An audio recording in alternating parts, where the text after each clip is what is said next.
तो भले ही Marvel CGI का ओवर यूज करे या फिर फेज 4 के बाद वो टट्टी मूवीज बनाने लगे, पर मार्वल एक चीज में पीछे नहीं है, परफेक्ट कास्टिंग में। मार्वल ने अपने सुपर हीरो के रोल के लिए ऐसी कास्टिंग की है जो कि उस सुपर हीरो के साथ परफेक्ट बैठते हैं। और कुछ के बारे में तो बिना बताए आप सोच सकते हो कि मैं किन के बारे में बात करूंगा, और आज की वीडियो में मैं आपको उन्हीं में से कुछ परफेक्ट कास्टिंग के बारे में बताऊंगा। तो अगर वीडियो में इंटरेस्टेड हो तो प्लीज चैनल को सब्सक्राइब कीजिए, लाइक कीजिए और वीडियो में आगे बढ़िए। तो सबसे पहले हम बात कर लेते हैं मार्क रफेलो की। हाँ, इससे पहले भी हमने अलग अलग एक्टर को हल्क को प्ले करते हुए देखा है और वो सब भी परफेक्ट थे, पर मेरी नजर में मार्क रफेलो हल्क के लिए सबसे ज्यादा अच्छी चॉइस है। वो परफेक्ट नहीं थे बल्कि परफेक्ट के बहुत ज्यादा क्लोज थे, पर मार्क रफेलो हल्क के लिए एकदम परफेक्ट है। जैसा कि हम सबको पता है कि हल्क का दो पर्सोना है, एक हल्क एक ब्रूस बैनर। तो आप हल्क को तो सीजीआई से बना सकते हो, पर ब्रूस बैनर की पर्सनैलिटी को एक अच्छा एक्टर ही प्ले कर सकता है। मैं ये नहीं बोल रहा हूँ कि जितने ही पुराने एक्टर्स हल्क को प्ले किए वो अच्छे एक्टर्स नहीं है, मगर मार्क रफेलो ने ब्रूस बैनर को जैसा प्ले किया है वैसा कोई और एक्टर प्ले कर ही नहीं सकता। कॉमिक में ब्रूस बैनर को एक नर्ड दिखाया गया जो कि एक साइंटिस्ट होता है और वो अपने एक्सपेरिमेंट ही करते रहता है, और मार्क रफेलो वाले ब्रूस बैनर ने सेम ऐसा ही किया है। बस वो एग्रेसिव तब हो जाता था जब वो हल्क बनता था, और अब वो भी खत्म हो चुका है क्योंकि अब वो प्रोफेसर हल्क बन चुका है। फिर भी वो इस रोल में परफेक्ट बैठता है। उसके बाद आती है Elizabeth Olsen as a Scarlet Witch, और अगर मैं इन्हें ऐड नहीं करता तो स्कारलेट विच फैन पक्का मुझे गाली देते, क्योंकि भले आपको इनकी एक्टिंग ना पसंद आए या आप स्कारलेट विच को सही से जानते भी नहीं हो, पर वांडा के सभी फैन है। और ये तो मैंने मजाक में किया था, ये एक बहुत अच्छी एक्ट्रेस है जो कि वांडा के रोल को एकदम परफेक्ट तरीके से निभाती है, और जो फेस चेंज चाहिए वांडा से स्कारलेट विच बनने का वो भी ये बहुत परफेक्ट तरीके से करती है। अगर आपने मल्टीवर्स ऑफ द मैडनेस देखा है तो आपको पता होगा एलिजाबेथ ओल्सन के एक्सप्रेशन कितने अच्छे हैं। जब उन्हें प्योर हार्टेड सुपर हीरो का रोल प्ले करने मिला तब उन्होंने वैसे ही प्ले किया, और जब उन्हें एक इविल सॉर्सरर का रोल प्ले करने को मिला तब उन्होंने आग ही लगा दी। और इससे ये साबित होता है कि एलिजाबेथ ओल्सन बहुत ही अच्छी एक्ट्रेस है, और जो मार्वल के कॉमिक रीडर है उन्हें पक्का शुरू में इनके ऊपर भरोसा नहीं होगा। अब मुझे भी नहीं था, क्योंकि कॉमिक के स्कारलेट विच का दिमाग टाइम पे खराब हो जाता है और उस परफॉर्मेंस को कैच करना बहुत ही ज्यादा मुश्किल था, पर एलिजाबेथ ओल्सन ने उसे भी परफेक्ट तरीके से कर लिया। और मार्वल को स्कारलेट विच के रोल के लिए शायद ही इनसे अच्छा कोई मिल सकता था, तो ये भी एक परफेक्ट कास्ट है। फिर उसके बाद आता है स्टार लॉर्ड। हाँ, मुझे पता है ये मार्वल में इम्पोर्टेंट है और बहुत लोग इसके फैन नहीं है, पर मैं बता दूं, अगर शुरुआत में क्रिस प्रैट के जगह किसी और एक्टर ने ये रोल प्ले किया होता तो हम उसे परफेक्ट कास्टिंग मान सकते थे, पर एक बार जब हमने क्रिस प्रैट को इस रोल में देख लिया है तो किसी और को इस रोल में देखना इम्पॉसिबल है, क्योंकि जिस तरह की हरकतें क्रिस प्रैट करता है एज ए स्टार लॉर्ड वैसा कोई और कर ही नहीं सकता, जो कि मार्वल के स्टार लॉर्ड को मैच करता है। और सबसे बड़ी चीज, कोई और एक्टर ये नहीं करता। Dance off, bro. Me and you. और मुझे Chris Pratt as a Star Lord इसी चीज के लिए अच्छा लगता है। और परफेक्ट कास्टिंग की बात हो रही है तो हम बेनेडिक्ट कम्बरबैच को कैसे भूल सकते हैं, जो कि मार्वल में डॉक्टर स्ट्रेंज है, जिनकी एक्टिंग का कोई मैच नहीं। और इन्हें कास्ट करने की सबसे बड़ी मार्वल की वजह थी कि ये कॉमिक के डॉक्टर स्ट्रेंज की तरह हूबहू दिखते हैं, और इन्हें थोड़ा सा मेकअप और सूट पहनाने के बाद ये कॉमिक वाले डॉक्टर स्ट्रेंज ही लगते हैं, और वो एक्ट भी उसी तरह से करते हैं। अब मुझे मार्वल से पहले ही पता था कि बेनेडिक्ट कम्बरबैच एक बहुत ही अच्छे एक्टर है, और जिन्होंने भी उनके शर्लॉक होम्स सीरीज को नहीं देखा है तो प्लीज जाके देखो, उनकी असली परफॉर्मेंस आपको उस सीरीज में ही पता चल जाएगी। तो नो डाउट ये भी एक परफेक्ट कास्टिंग ही थी मार्वल की, जो कि अब तक चलती हुई आ रही है। एंड नेक्स्ट आ जाते हैं Chris Hemsworth as a Thor. और मुझे पता नहीं मेरी बात से फैंस कितना रिलेट कर पाएंगे, पर मुझे तो लगता है ये एक परफेक्ट कास्टिंग है, और क्रिस हेम्सवर्थ के अलावा कोई और इस कैरेक्टर को जस्टिफाई नहीं कर सकता। जो रोल, जो रुतबा, जो स्टाइल इस कैरेक्टर को निभाने के लिए चाहिए वो सब क्रिस हेम्सवर्थ के पास है। और इसकी सबसे बड़ी वजह है, जैसे थॉर कॉमिक्स में है, मुझे क्रिस हेम्सवर्थ हूबहू वैसे ही थॉर लगता है। हाँ, मार्वल में अलग अलग डायरेक्टर आए और उनकी मूवीज में थॉर के बिहेवियर को अलग अलग चेंज किया गया है, जो कि कॉमिक्स से अलग भी है, क्योंकि कॉमिक्स में थॉर बिल्कुल ही सीरियस रहता है। एंड इनफैक्ट थॉर की पहली मूवी में भी वो सीरियस रहता है, उसे अर्थ के बारे में ज्यादा कुछ पता नहीं रहता। और थॉर रैग्नारोक में भी उसने आग लगा दी, पर थॉर लव एंड थंडर में उसे थोड़ा जोकर तरह दिखाया गया है। पर कोई नहीं, शायद मार्वल थॉर के कैरेक्टर को आगे जाके फिर से वो सीरियसनेस दे दे, पर इससे ये कैरेक्टर खराब नहीं हो जाता, और ना ही क्रिस हेम्सवर्थ की परफॉर्मेंस। तो इसलिए ये भी एक परफेक्ट कास्टिंग है। और इसके बाद है टॉम हिडलसन एज लोकी।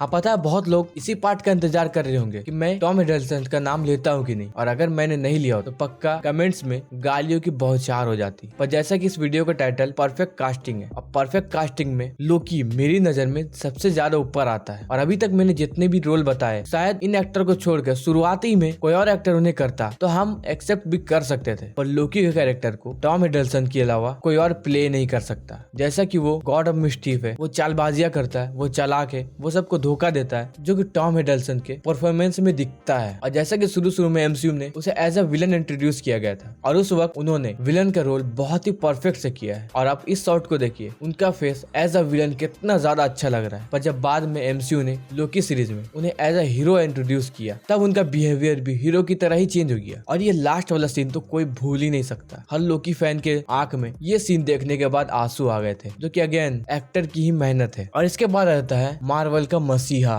डेडपूल, जिसे रैन रेनॉल्ड्स ने प्ले किया है। अब मुझे लगता है डेडपूल कैरेक्टर ही रैन रेनॉल्ड्स के लिए ही बनाया गया था। जिस तरह वो इस रोल को प्ले करते हैं, मुझे तो लगता है वो इस रोल को प्ले नहीं करते, बल्कि वो इस रोल को जीते हैं। और अगर आपको पता नहीं है तो मैं आपको बता दूं, रैन रेनॉल्ड्स डेडपूल को प्ले करने के लिए बहुत ज्यादा स्ट्रगल किए। यहाँ तक कि उन्होंने अपने मूवी के टेस्ट फुटेजेस को भी लीक करवा दिया, ताकि फैंस डिमांड करे कि डेडपूल मूवी बने। और फैंस के डिमांड से रैन रेनॉल्ड्स को डेडपूल प्ले करने को मिल गई। और उसके बाद उन्होंने पूरा ही सीन चेंज कर दिया और मार्वल की परफेक्ट कास्टिंग में अपनी जगह बना ली। और अगर मार्वल किसी और एक्टर को अभी डेडपूल बना के लाए तो वो पक्का मूवी पिट जाएगी, क्योंकि रैन रेनॉल्ड्स को डेडपूल की रग रग पता है, क्योंकि वो डेडपूल को जीते हैं। और आप ये उनकी एक्टिंग से देख सकते हो। और यही नहीं, डेडपूल का कैरेक्टर एक कॉम्प्लेक्स कैरेक्टर है, जिसका दिमाग सटका हुआ, वो कब क्या करे क्या नहीं करे वो उसे खुद नहीं पता। और उस कैरेक्टर को प्ले करना जो कि बहुत ही मुश्किल बात है, पर फिर भी रैन रेनॉल्ड्स ने इस कैरेक्टर को प्ले किया है। और हम फैंस डेडपूल को इसलिए नहीं पसंद करते कि वो कॉमिक का एक कूल कैरेक्टर है, बल्कि हम इसलिए पसंद करते हैं क्योंकि उसे रैन रेनॉल्ड्स प्ले करते हैं। और आगे बढ़ने से पहले मैं और कुछ परफेक्ट कास्टिंग को मेंशन करना चाहूंगा, जैसे कि हॉकाई, ब्लैक विडो, तीनों Spiderman, Tom Holland, Andrew Garfield, Toby Maguire, ये तीनों ही परफेक्ट कास्टिंग है। इन तीनों में से एक को चुनना बहुत ज्यादा मुश्किल, इसलिए मैंने इन तीनों को ही चुना। उसके बाद आता ग्रीन गॉब्लिन। और अब टॉप 3 के बारे में बात कर लेते हैं। तो नंबर 3 पे है कैप्टन अमेरिका, जिसे क्रिस एवांस प्ले करते हैं, जिन्हें हम सब बहुत ज्यादा पसंद करते हैं एज ए कैप्टन अमेरिका। और यहाँ तक कि जब एंड गेम में कैप्टन अमेरिका बूढ़ा होता है और वो अपना शील्ड सैम विल्सन को देता है, तो बहुत फैंस ये एक्सेप्ट नहीं कर पाए थे कि फैल्कन नया कैप्टन अमेरिका बनने वाला है, क्योंकि हम सब ने क्रिस एवांस को ही एज ए कैप्टन अमेरिका देखा है, जो कि इस कैरेक्टर के लिए परफेक्ट बैठते हैं। जैसा कि हमें पता है कैप्टन अमेरिका एक अच्छा इंसान है, जो कि लोगों की मदद करता है, जो कि न्यूट्रल रहता है। और उस बिहेवियर को क्रिस एवांस बहुत ही अच्छे से प्ले करते हैं। और इनफैक्ट जिस क्रिस एवांस को हम कैप्टन अमेरिका के लिए इतना ज्यादा प्रेस करते हैं, वो कभी कैप्टन अमेरिका बनने ही नहीं वाले थे। अगर आप सुपर हीरो मूवीज देख रहे हो तो आपको पता ही होगा फैंटास्टिक फोर में जॉनी स्टॉर्म का रोल भी उन्होंने किया है, जो कि एक प्ले बॉय होता है, जो कि लड़कियों के पीछे ही दौड़ता रहता है। और इस रोल को करने के बाद एक संस्कारी रोल करना उन्हें कोई ये समझ नहीं आ रहा था, पर उनके फ्रेंड स्कारलेट जोहानसन के समझाने के बाद उन्होंने ये रोल किया और इस रोल ने इतिहास रच दिया। फिर नंबर 2 में आता है ह्यूग जैकमैन का वुल्वरीन। अब मार्वल ने भी कहा है हम ह्यूग जैकमैन को 90 साल तक वुल्वरीन बनाएंगे, और वुल्वरीन कैरेक्टर अब ह्यूग जैकमैन के ही नाम है। जब तक ये सुपर हीरो कल्चर रहेगा, ह्यूग जैकमैन को एज अ वुल्वरीन याद रखा जाएगा। उन्होंने एक सुपर हीरो की छाप छोड़ दी है। जब मार्वल डीसी कुछ नहीं था, तब एक्समैन थी, और एक्समैन में हम सब ह्यूग जैकमैन को एज अ वुल्वरीन ही जानते थे। और अगर आप आंख बंद करके वुल्वरीन के बारे में सोचो तो आपके सामने सबसे पहला चेहरा ह्यूग जैकमैन का ही आएगा। और क्या आपको पता है, जिस ह्यूग जैकमैन को हम अब एक परफेक्ट कास्टिंग मानते हैं वुल्वरीन के लिए, उन्हें वुल्वरीन का रोल नहीं दिया जा रहा था, क्योंकि वो लंबे है और वुल्वरीन के कैरेक्टर 5 फीट का है, जिसकी वजह से उन्हें ये रोल नहीं मिल रहा था। पर फिर भी मेकर्स ने चांस लेकर उन्हें ये रोल दिया, और उसके बाद हम सबको पता ही है क्या हुआ। और अब सबसे नंबर 1 पे आता है RDJ as a Iron Man. और इनके बारे में तो मुझे ज्यादा बताने की जरूरत नहीं, जितनी पॉप कल्चर फैंस हैं उन सबको पता है कि RDJ कौन है और आयरन मैन कौन। और ये सिर्फ कैरेक्टर की बात ही नहीं है, ये बात एक्टर की भी है। RDJ को ये रोल उस वक्त मिला जब वो अपने लाइफ के सबसे लोएस्ट पॉइंट में थे। और किसने सोचा था एक ड्रग एडिक्ट जो कि अभी अभी जेल से बाहर आया और उसे धक्के मार मुड़ के एक रोल मिलता है, और उसी से एक सिनेमैटिक यूनिवर्स चालू हो जाएगा, और वो हिस्ट्री का one of the most famous hero बन जाएगा। और ये